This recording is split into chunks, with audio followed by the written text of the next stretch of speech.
Hi, this is Tamsen Granger. This is Dan Abuhoff. With Tamsen and Dan read the paper Sunday, January 6th, 2019. Happy New Year! Yes, Happy New Year. Happy New Year. And if it's January 6th, that means it's almost January 7th. Right. Which means another happy birthday, Daniel Abuhoff. Yes, tomorrow.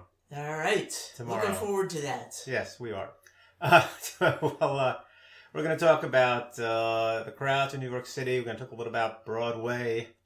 We're going to talk about the Vikings. We haven't been talking about the Vikings. I mean, the real Not Vikings. The Minnesota Vikings. Not the Minnesota Vikings, the real Vikings. In Old English, we don't talk about that enough. And finally, something about New Year's resolutions. But let's start. Wait. First, we need the licorice update. Oh, the licorice update. Because Mr. Abuhoff got as a Christmas gift several packages of, theoretically, authentic licorice. Dutch real licorice. Dutch licorice. That's right. I think it was still manufactured for American consumption. Not for the the weak of heart. No, I got you 3 flavors. 3 flavors. Got you sweet. Yeah. Slightly salted. And the double salt. And double salt. And the double salt. And my favorite's the double salt. This is a real man's licorice. No one else has really warmed up to this licorice except for me. And I like did it. all right with it. I tried slightly salted. We're recommending it. We'll see if I'm still in good shape next week. Once again, licorice cures everything. We'll see. So I'm willing to give it a try. Let me just say this. It tastes like nothing else you've never had in your mouth before. I think we can stick with that. Okay. All right. We won't elaborate. All right. Yes. So that's the licorice update. Okay. All right. Now, the New York update. It's official. The crowds in New York are out of control during this holiday season, although it's winding down. But we told everybody that. Yes, but I have the stats now. So crowded. Says the New York Times. That 40,000 pounds of pastrami and beef were served in the week between Christmas and New Year's in Katz's Delicatessen on the Lower East Side, where 3,000 to 4,000 visitors flocked each day, standing in lines that were 3 blocks long. So crowded. So crowded. Believe me, it's Katz. Katz is normally not crowded. So crowded that skaters waited more than an hour to skate in Bryant Park. Well, we've seen that before. So crowded that they shut down the pedestrian and bike lanes on the Brooklyn Bridge because there were too many people. The pedestrian and bike lanes. That's right. There were so many people. In fact, they're thinking of charging some kind of admission to walk across the Brooklyn Bridge. Week, though. Only that week. I don't think you can do it other times. But they were saying that there were an average of 350,000 pedestrians each day in December in Times Square. And that is an increase of nearly 6% from last year. So, and we saw it firsthand. As you said, we reported on it last week. It's crazy. It's out of control. Finally, the New York Times catches up to us. Right. But who was the big beneficiary of this, Tamsen? It was the theaters. Broadway. Exactly. Record Broadway week, says the New York Times, with Hamilton in lead. Hamilton, last week, grossed over 4 million buckos. In 1 week. First Broadway show ever to make that much money in a single week. Okay? So people are excited about this. Actually, 5 plays, that is non-musicals. Well, that's notable. Actually grossed over $1 million last week. That is notable. And people who are producing the plays are kind of excited. Several of the plays, such as Lifespan of a Fact, have already announced that they have recouped their investment. But let me put just a little cold water. It's not like there are 5 plays like 5 Arthur Miller plays or 5 Tennessee Williams plays. The 5 plays there are Harry Potter. In other words, a prepackaged gate for Harry Potter. It's To Kill a Mockingbird. There's a prepackaged gate for Kill a Mockingbird. And even Network, there's a little bit of a prepackaged gate for Network. But also Lifespan of a Fact and The Ferryman. Right, but those 3, the first 3 were the leaders by a long shot. I just think it's exciting that in this day and age where so much of entertainment is viewed by people on their little telephones, that there is still this enthusiasm for seeing entertainment in person. I'm going to agree with you, but with a little bit of a twist. I agree with you to the extent that not only are people interested, but they're willing to pay for it. There's no better proof than that people reaching their pocketbooks and willing to pay for it. But also, what also is going on is that they unleashed the pricing on Broadway. And rather than having the stock, whatever the top price was across the board, at one point it was 80, one point 100, 120, whatever it was, each show just said, something, we're going to get what we can get, as opposed to letting the ticket scalpers get what they can get. And that's what's changed everything. Well, that's with true. Hamilton That taking the lead. That does change the And the average, you said top ticket for Hamilton now was $800? No.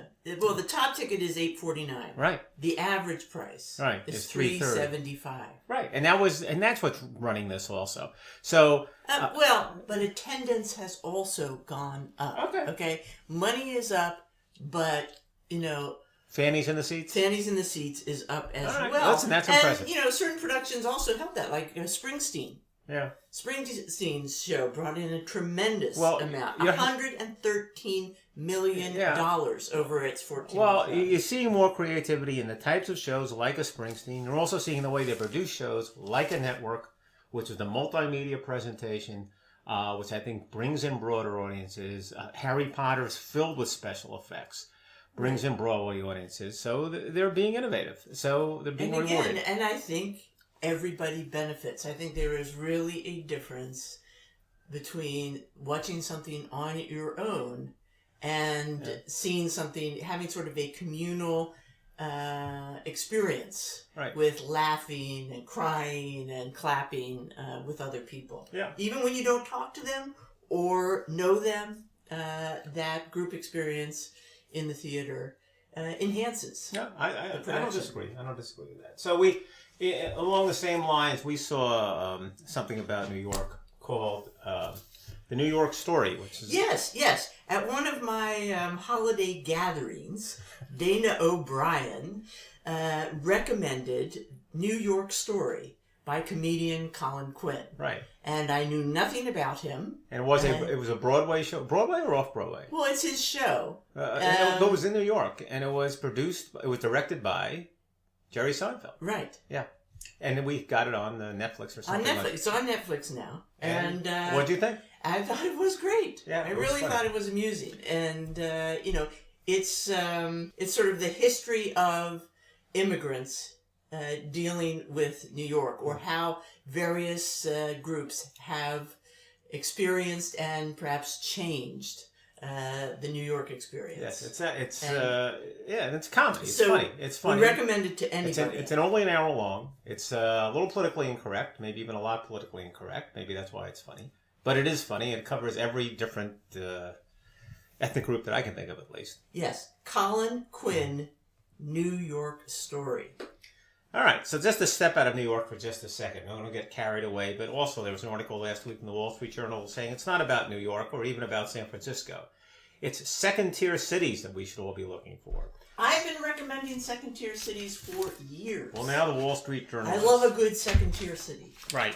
So what are we talking about? We're talking about second-tier cities. What do they mean? They mean Raleigh, North Carolina, Indianapolis, Indiana, Dallas, Nashville, Columbus, Ohio, places like that. Pittsburgh is on their list of second-tier cities. So why are they recommending them?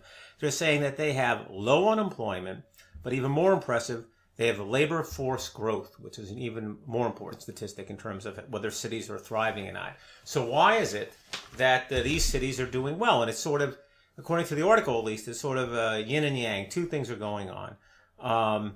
One is that by the nature of the cities, they're affordable and there's a great quality of life. There is that. But also some of them are the site of universities, which are research universities, and there's talent. They talk about Raleigh and Columbus, Ohio, and Pittsburgh in that connection. The result is you bring employers in, and they come in, and there are jobs, and you have the low unemployment and the growth of opportunities, and it seems to be a great place to be. And lots of times they're more livable, more accessible. More affordable. Than being somewhere like Brooklyn, right? Manhattan. Don't have the same crowds that New York has at Christmas time. Perhaps not, which might be a lot of fun. But you know what they don't have, honestly, and it's no small thing? They don't have the theater. And I don't mean just the theater qua theater. They don't have, there's a lot that New York has. Things just like we saw Sondheim 2 weeks ago. You're not going to, Columbus, Ohio, you're not going to look at the paper and say, let's go next week and see Steve Sondheim talk. That's not happening. So it's a different thing. But there's a lot to speak for. There are different offerings. Yeah. But, Yeah. Anyway, so we think cities have a lot to offer. You had others on your list even besides those. There's Richmond, Virginia, right? I know, but maybe it wasn't included. Maybe it's a first-tier city. We don't know. I've been to Richmond. I don't know what makes first-tier. I've been to Richmond. Tier, It's not first tier, but it's there. All right, so here's another thing that had us thinking a little bit. And you were as interested in this as I was. No. You're the main guy. Every time we see a car commercial around Christmas, and that is how we know it's the Christmas season, because usually the car commercial with the car outside with the big bow is the first Christmas commercial. Right. And you always say, "Are those real? Is that a thing? Do people get? Really I don't know get which cars for Christmas, and do they put bows on them?" And to me, it's crazy. First of all, it seems like a bizarre Christmas gift. It's a little bit like giving an appliance, but it's like costs 30 times more in your refrigerator. It seems like a family decision. And number two is a big bow on it, and it comes at Christmas time. It seems nuts, and it turns out once again I'm out of touch. And yes, yes, yes. People do give them as gifts. Right. Most gift cars are given by men to wives, girlfriends, or children. Well, I think there should be wives, girlfriends, and children. They're probably all three, or sometimes in a very big year. And and they do have bows. They have to have bows. And there's a picture in the New York Times of people making bows at king-size bows in Costa Mesa, California. Well, they actually say in the article, they talk to one car dealer, and the car dealer says, you have to have the bow. He said, I'm not going to say the car is not important, but sometimes there's no sale without the bow. Right. And people insist on it, and we run out of bows. Yeah. And they actually, the car dealers often will say, if it's not important to you, can you return the bow? Right. Because they run out. And people don't return it. They don't really give it back. And they do all kinds of things to present the car. They prefer to present it in the car showroom. Right. Okay, that's easier for everybody. But they have driven to people's houses in the middle of Christmas Eve night or the early hours of the morning. They've had guys dress up like a butler, handing the keys to somebody who answers the door, etc. So anyway, it is a thing. Keep that in mind. It is not like giving somebody a vacuum cleaner, Dan. Oh, really nice vacuum cleaner, like a Dyson. People actually put a lot of their sort of ego on the line with the car they drive, and it has a lot of resonance for people in terms of their reputation and their personality and what they're saying to the world by what they're driving. I'm sorry to hear that, but I will say this. It's just another example of how I'm out of touch with what's really going on in society, and I'm learning from television. Did they say that Mercedes first started it? Year to Remember? Was that Mercedes or something? Yeah, that might have been. But Lexus 90s. Has it now. Range Rover has it. Yeah, and so it's funny. Do people really give like Toyota Corollas for Christmas? Well, I mean, I wonder what the percentage is. The nice thing about Toyota Corolla, you don't need as big a bow. If you have a smaller bow by scale, it would still make the same impression. I think everybody wants the biggest bow they could get. Sometimes a Toyota Corolla is a pretty nice gift, but anyway, live and learn. So here's something else that kind of surprised me, at least. Maybe you were surprised, Tamsen, maybe you weren't. And that is that they're starting to make skyscrapers out of wood. Yeah, I found that super surprising. Yeah. It never even occurred to me. Right. I mean, mainly you're excited about not building with wood. Because wood burns. Well, that has always been the issue. When you have a wooden skyscraper and it goes up in flame, that's quite a flame. Yes. Well, so that's a problem. They have addressed that. I won't go into the details about how they address it. There's a little bit more of an issue with wood, but on the other hand, metal melts. There's some. They both have their limitations, but in fact, it also costs more to build something out of wood at a very high height. Yes, wood is expensive relative to concrete. But it's better for the environment, and they say there's some maintenance advantages.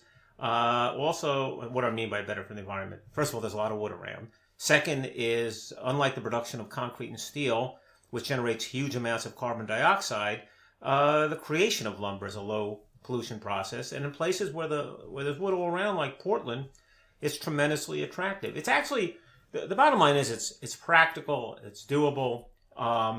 And some people love it. There's a quote here. They say it's almost like walking into a Swedish sauna. It's incredibly beautiful. But what are we talking about? We're talking about buildings that are not 80 stories high. We're talking about 15 stories high, 17 stories high, 18 stories high. The tallest one right now, I think, is 14 stories. It's a condo in, you guessed it, people, Portland, Oregon. Right.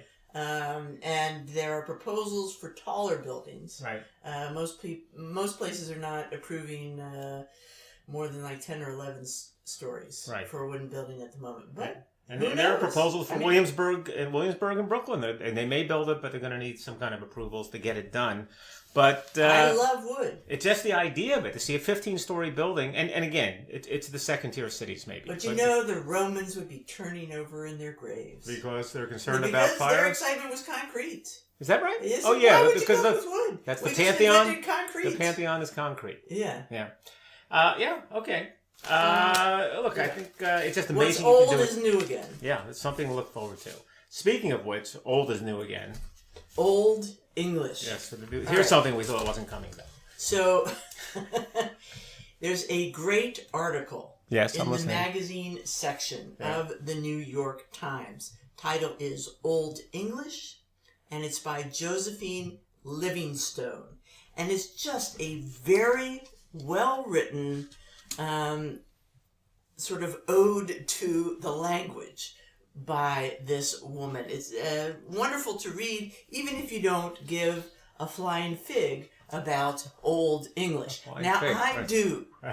I'm highly aware of that. One of the best courses I ever took in my life was Old English. I even know the professor, because you told me about him. Fleming. Right. And I would do anything. Who is still around. I've seen him on the train. Yeah. It's amazing that he's still around. I ran into him. He's a real person. At Staples. Is that right? A while ago. And I came running up to him and I shook his hand and I said, "Hello, Professor Fleming, you are one of the best teachers I ever had." And not missing a beat, he looked at me and he said, "And you, my dear, are one of the best students I ever had." Did he have any idea who you were? No! He had no idea who I was. But, looking at his age, he was a whippersnapper himself when he taught us Old English. And we studied Old English, we learned Old English. This is in the 70s there. Ura father, thou'rt on the ovnum. And at the end of the course, you went over to his house. In the basement, he would have a medieval feast. Oh, God. No utensils. Right. You had to eat like an Old Englishman. Well, we can do that tonight if you want. So that was fun. But anyway, this article is terrific. Old English is the language that most people in Britain spoke before the Norman conquest in 1066 A.D. That is when William the Conqueror takes over. He is French-speaking, his court is French, and that's where we get the Romance aspect of our present-day English language. And it's a little bit different, has a slightly different alphabet with a few other letters that we wouldn't be familiar with, but the grammar is easy, not difficult to learn. Enough early medieval words have survived into modern English that the vocabulary seems to unlock as you learn it. The Old English word is unlucken, like a long-stuck door to a hidden room in your house. And Josephine Livingstone goes on to say her favorite aspects of the language is the kenning. And the kenning is basically these English words made of two nouns that are mashed together to create a new one. For instance, hron. Hron means whale. Rod means road or path. Put them together and you get hronrod, or whale road, meaning ocean. And isn't that a great way to think of the ocean? I was thinking of railroad. As the road for whales. Okay. Okay? So there's that. She goes on to describe Old English poetry, which is not a laugh a minute. It's mostly cold and brutal. When we think of medieval stories, we think of knights on horseback and damsels in distress. That's going to come much later. You know when? No. After the Crusades. It's the Crusaders who bring back those stories of courtly love, etc., from the Middle East. The Persians invent those stories. Oh, really? And then we adapt them and put them into our Renaissance fairs. Okay, so some of the words that come up in Beowulf are fantastic. Helfpuswata. The word for honor is a wonderful word. Worthmindum, or mindworth. That's a great word for honor, isn't it? And how about body? Banhus, or bonehouse, is the word for body. Yeah. So it's a well-written article that just really conveys her interest and enthusiasm for these really fun words. I'm not a linguist. I happen to know a few linguists, and suddenly I really envy them being familiar with all this manner of old Well, I know that, what is it, cold and brutal? Was that the phrase you used a moment ago? Yeah. That applies also to your next thing, I know, which is... Review of a book in the Wall Street Journal about the Vikings. Cold and brutal. Hard it is on earth with mighty whoredom. Axe time, sword time, shields are sundered. Wind time, wolf time, ere the world falls. And that's from a poem from the Viking period. And it's a review by Karen Altenberg of a book by Tom Shippey, Shippey, and the title of the book is Laughing Shall I Die. That sums it up. And it kind of delves into the Viking sort of psyche. And what we know about Vikings is that it's not an ethnic group. It's kind of an occupation. Mm-hmm. They were raiders and traders, Norse seafarers who raided and traded across wide areas of Europe, and also Iceland, Greenland, Vineland, that would be North America. So they did important things in terms of exploration and trade. They were also horribly violent and brutal. Let's get to that. There's no use smoothing things over.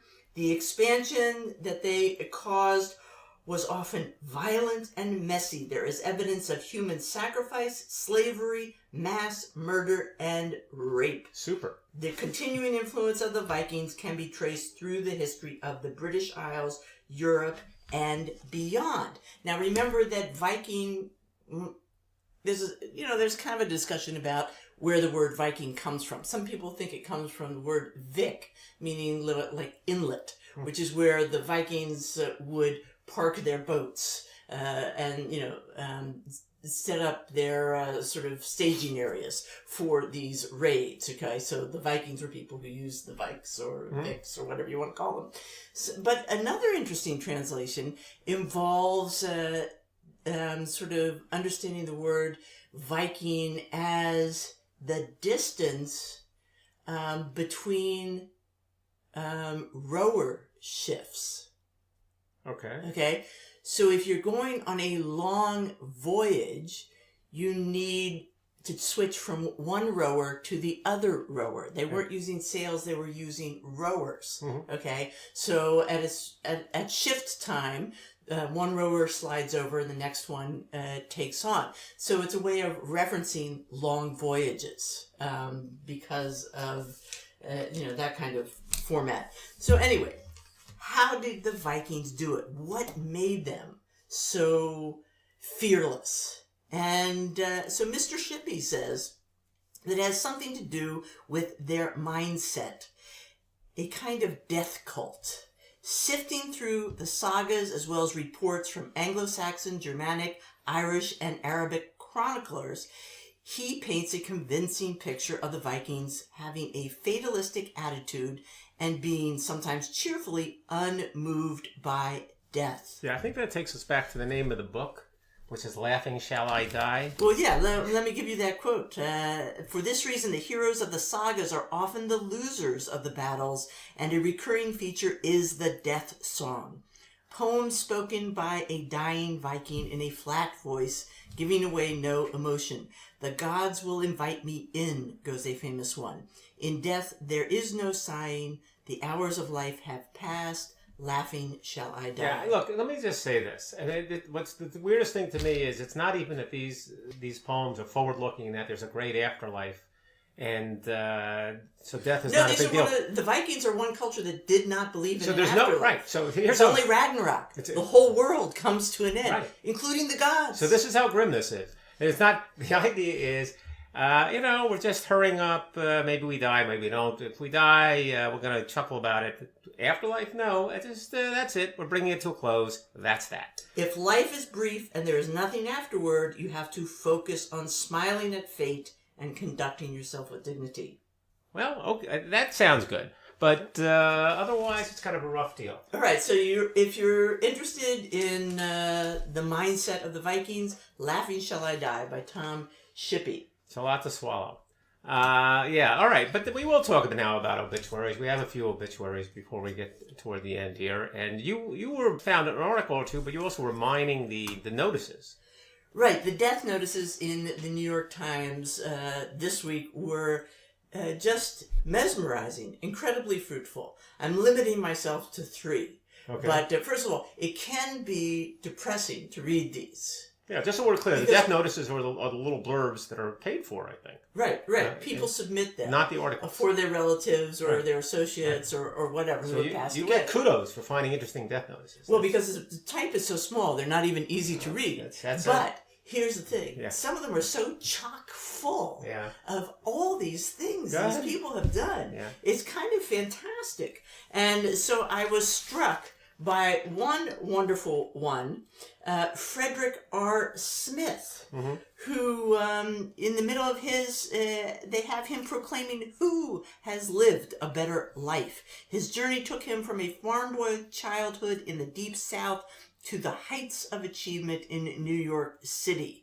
Okay, he was an editor of magazines. He worked for Sports Illustrated, Town and Country, Smithsonian. He was the editor-in-chief of American Home, also president and editorial director of East-West Network.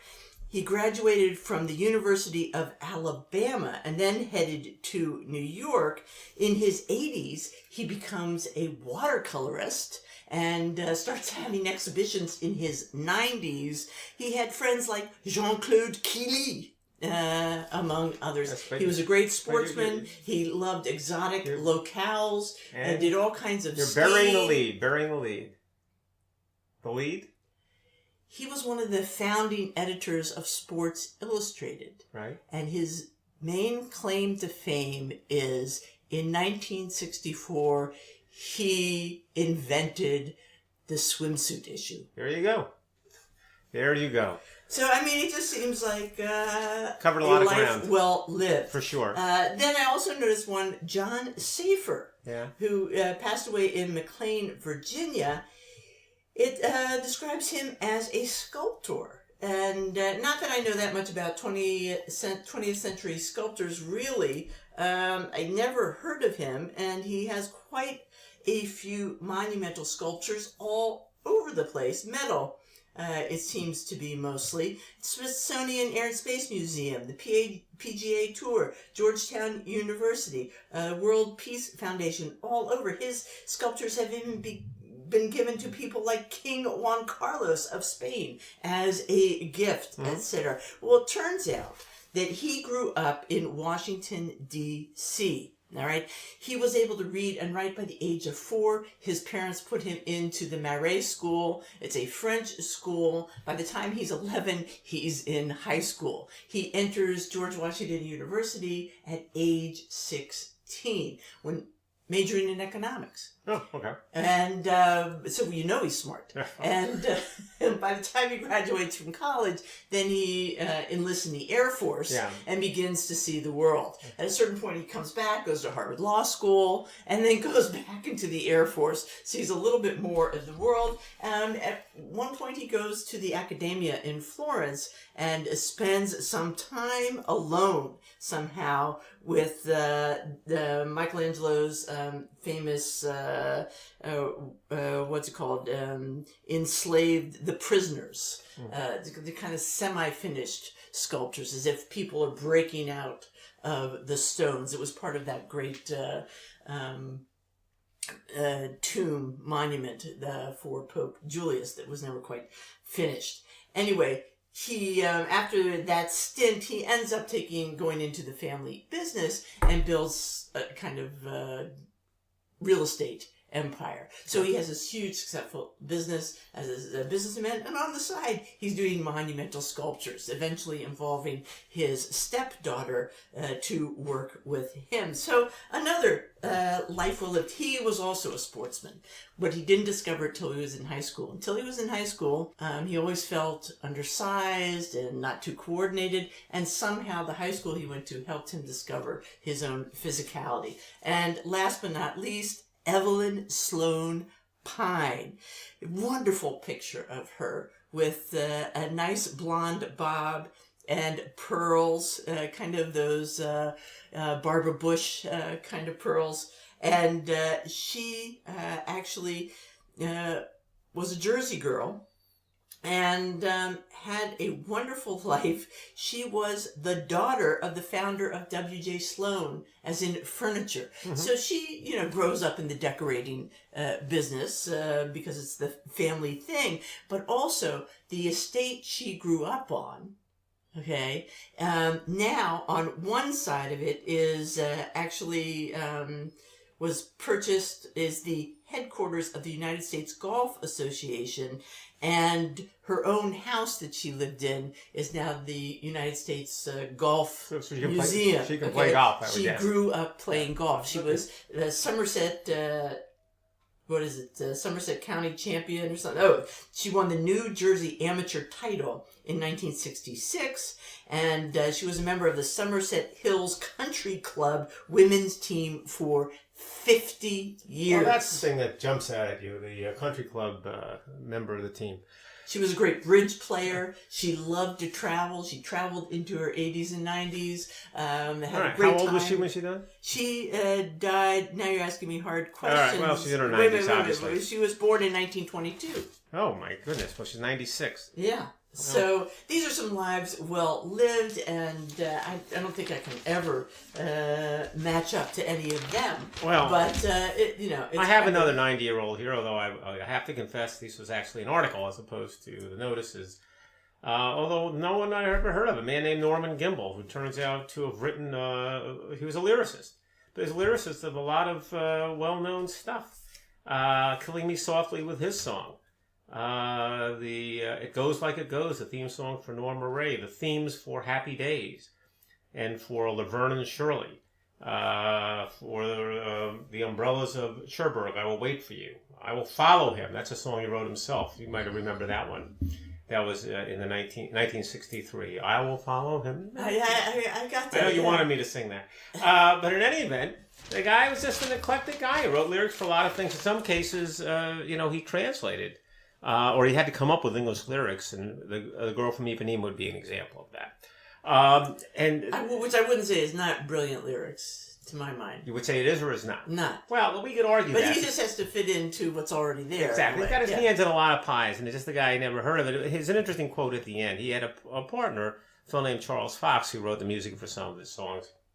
And Fox actually is quoted here in an interview as to what it is that Gimbel did that was so successful. And here's the quote that I thought is kind of interesting. He said, here's the quote. Fox praised Gimbel's ability to conjure up an entire song with its first line. That was his trick. He really hooked people with the first line. Quote, "Tall and tan and young and lovely, strumming my pain with his fingers. If it takes forever, I will wait for you." So that was the thing. Got him in the first. All different songs. All different songs. We all know those songs, right? Yes. And it's always the first line. But that's, I was thinking about that with other songs. I love a lot of those songs. But my point, don't mean to. But I found myself asking, is that work for every song? Maybe that's the way all songwriters do it. And the answer is no. I mean, there's a lot of songs from great songwriters, and it builds. It takes its time, especially if it's written for a character. Right. But these are songs you just hooks them with the first line. So if we ever get in that business, that's the way we're going to do it. The first line. Roberta Flack. Killing Me Softly. Killing Me Softly. Well, that's the soundtrack of my freshman year. That is the recording of that song. There's no question about it. All right. So finally, we said we'd do something about New Year's resolutions. And God, I hope not. Well, I'm not going to give a New Year's resolution. My point is that New Year's resolutions make no sense to me, and there is no better illustration of that than a headline from the New York Post. The New York Post blares the headline, "Lines for salads out of control after eat healthy resolutions." That's the headline. It's like men from Mars have landed. And then it has a photograph, which unfortunately we cannot show, of near mob-like groups of people in places like Sweet Green and Chop lined up for their salads. Meanwhile, you said to me that there's no one at Chick-fil-A this week. That's right. That's right. I mean, they interviewed the folks. They asked a security guard at McDonald's on East 42nd Street. He says, "Oh, it's very, very slow today." This is the first few days of November. They talked to someone at Chick-fil-A. They said, "Oh, it's been extra slow at Chick-fil-A at Vanderbilt and Madison." And yet, they say the other places are going crazy. At Sweet Green, you have to wait in line behind 50 people. This woman, Julie Pastor, said, to get her guacamole and greens bowl. Line outside the door at Just Salad at 51st and Park. And it's January. These places, you could have waltzed in December. You can waltz in March. But it's January. People want to be there. And believe me, there are some serious implications. And here's the quote of the article. Quote, "You guys can go F yourselves." And the quote, "One hangry businessman in a Patagonia puffer vest was overheard telling his colleagues at lunchtime on Thursday as he ditched the 100-plus long line at Chopped on West 51st between 6th and 7th. So where did he go? We don't know, but it's getting to people. It's getting like that. You've been crabby about the gym for that reason. Let's and not, expected at the gym. We don't want to give people the impression that I can be crabby. But it's...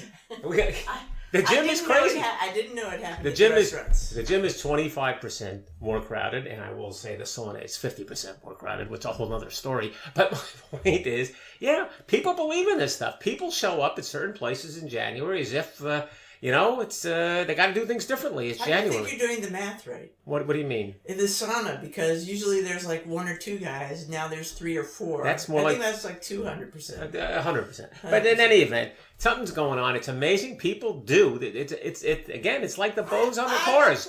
It's a real thing. It's just funny. If you catch a wave, you can make a lot of money on this. It's funny. People lining up for salads. I love a salad. Pop-up salad place, I think, in Cranberry, New Jersey. I'm not a fair weather salad eater. Well, that's it. That's the thing that really irks them. You hate to see these fly-by-night people. And that's what happens at the gym, right? Yeah. Well, whatever. That's the way the gym's made. On that sour note. It's not sour. It's just I don't understand people. Listen, I don't understand why they eat bows on cars. I would love to talk all night, but I've got a birthday cake to bake. Oh, it's a little late for that. I hope that thing's already in the oven. I can't imagine you waited this long. Well, you have till tomorrow. All right. So until next week. This is Tamsen Granger and Dan Abuhoff. With Tamsen and Dan read the paper. Hopefully, we'll be back. Hopefully.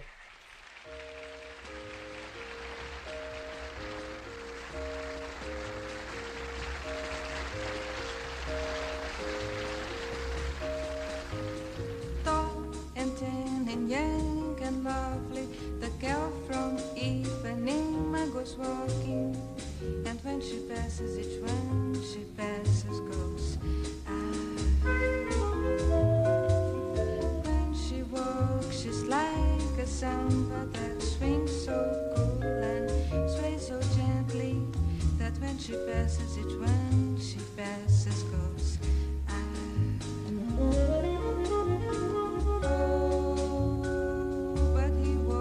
so sadly. How can he tell her he loves her?